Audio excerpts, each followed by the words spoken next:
Hai guys, welcome to my YouTube channel. Kenalin, aku Dokter Hewan Citan. Aku dokter hewan di Indonesia yang punya special interest di bidang medis ikan hias. Buat kalian yang belum kenal aku, kalian bisa follow aku di Instagram dokter.ikan.indonesia. Sesuai request dari followers aku di Instagram, akhirnya aku membuat YouTube. Di sini aku bakal cerita banyak keseharian aku sebagai dokter ikan. Hope you guys enjoy. Di video aku kali ini, aku bakal ngajak kalian untuk ngeliat ikan koi kawin. Kalau kalian follow Instagram aku dari lama, sebenarnya aku udah pernah buat reelsnya, tapi kali ini aku bakal buat versi yang lebih panjang. Seperti biasa, aku ditemenin sama tim aku, ada Dokter Amel dan Dokter Dina. Kali ini aku ditemenin juga sama dua orang anak koas dari Universitas Padjadjaran. Hal pertama yang kita lakukan tentu saja memilih pejantan dan betinanya. Buat kalian yang nggak tahu caranya bedain jantan dan betina pada ikan koi, sebenarnya gampang banget loh. Yang pertama, kita lihat dari bentuk tubuhnya. Ikan koi berjenis kelamin jantan biasanya punya tubuh yang jauh lebih ramping dibandingkan betina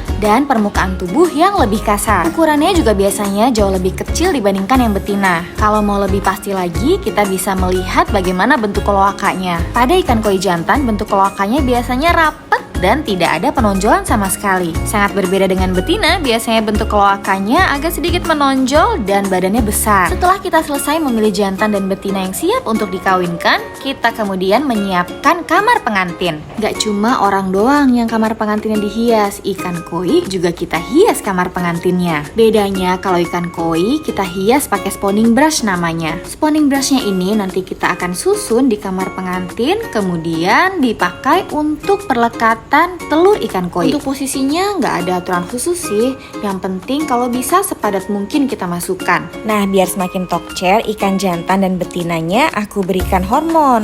Hormon yang aku kasih namanya gonadotropin releasing hormone atau biasa disingkat dengan GnRH. Singkat cerita, hormon GnRH ini bisa membuat para ikan menjadi lebih birahi. Apalagi kalau disuntikan secara bersamaan pada ikan jantan dan ikan betinanya. Mereka akan mengalami birahi secara bersamaan. Kalau kalian familiar dengan kata-kata gertak birahi, ya ini dia yang disebut dengan gertak birahi pada ikan. Setelah selesai diberikan hormon, semua mempelai kita taruh di kamar pengantin. Jadi ini udah selesai, kita udah suntik hormon. Tinggal besok sebenarnya bagusnya sih dicek tuh besok subuh kayak jam 5 jam 6. Cuma aku sanksi apakah aku udah bisa nyampe sini belum jam segitu. Jadi kayaknya aku sampai sini tuh sekitar jam setengah 7 jam 7 gitu. Jadi harusnya sih hormonnya memang bekerja itu nanti malam gitu. Karena hormon GnRH ini bisanya bekerjanya itu kurang lebih sekitar 10 sampai 12 jam. Sebenarnya menurut teori itu GnRH bekerjanya 12 sampai 24 jam, tapi prakteknya banyak ikan-ikan yang ternyata setelah dikasih hormon GnRH baru 2 hari setelahnya dia ngeluarin telur. Jadi kayaknya emang agak-agak random sih, harus sabar gitu. Mungkin ada beberapa banyak faktor ya yang bisa mempengaruhi gertak birahi pada ikan ini gitu. Kalau Dokter Dina selalu menghindari kamera. Kalau Dokter Amel selalu halo-halo. Kalau Dokter Amel selalu halo-halo, bahkan dia banci tampil guys. Dia kayak, mana temen aku kan naik-naik. Itu adalah Dokter Amel. Setelah besoknya aku cek, ternyata hasilnya adalah telurnya udah keluar tapi sedikit banget. Nih mau lihat nggak? Harusnya tuh banyak. Tuh telurnya tuh keluar tapi sedikit tuh. Tuh keluar sih, cuma sedikit tuh. Keluarnya nggak banyak. Nanti mau coba kita stripping ya, kita urut gitu perutnya si betina. Tuh lihat perutnya, betinanya masih gede banget, belum kempes. Ini juga. Cuma udah nggak dikejar-kejar lagi kalau yang ini ya. Kalau yang ini juga keluar lebih sedikit lagi telurnya. Yang ini tuh kadang yang hitam putihnya si betina masih dikejar-kejar guys.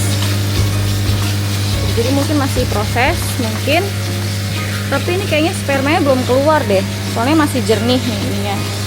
Terus belum banyak busanya. Kalau ini udah berbusa, terus udah agak keruh, jadi kemungkinan spermanya udah keluar. Cuma telurnya ini nggak bisa keluar dengan sempurna. Jadi kita coba stripping ya. Metode stripping seperti ini biasanya memang dibutuhkan untuk mendapatkan hasil telur yang lebih banyak. Biasanya ikan aku pijit sampai telurnya hampir habis. Tapi pada kasus ini ikan sudah mulai mengeluarkan darah dari kloakanya sehingga proses masasnya aku berhentikan.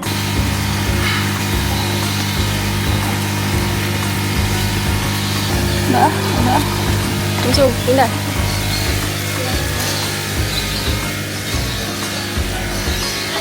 Salah tuh.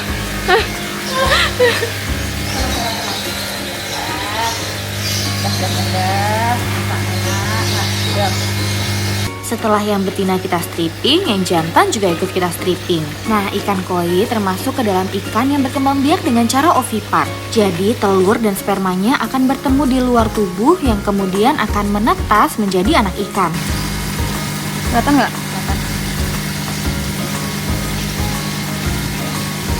Udah bangun ikannya. Bangun. Maaf ya dek. Setelah semua prosesnya selesai, ikan pejantannya langsung aku kembalikan ke kolam semula. Sedangkan para betina masih aku karantina selama 1 hari karena mereka masih kelihatan agak lemes.